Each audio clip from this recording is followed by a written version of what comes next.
news.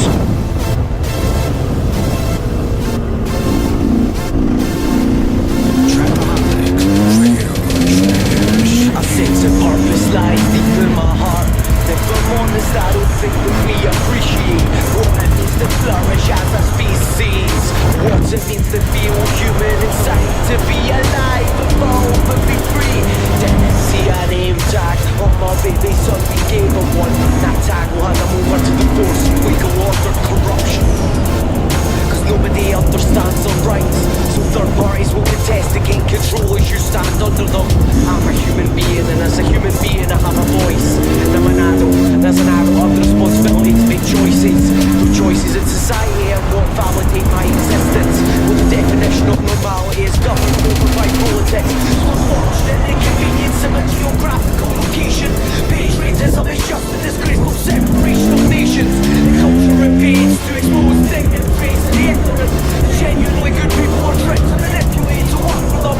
I have the potential to prosper free from the shackles of greed. And there's a light in the world more than just the illuminate you can see.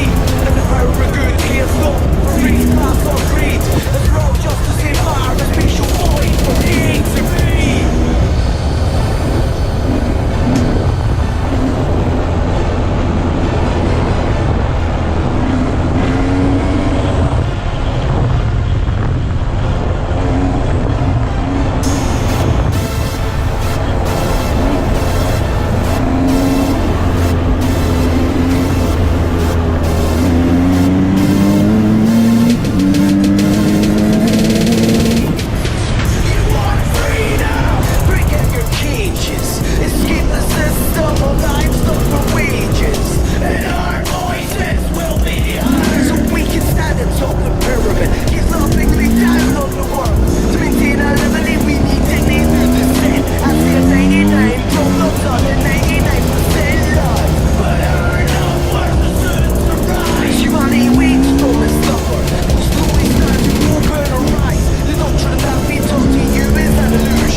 Mm-hmm.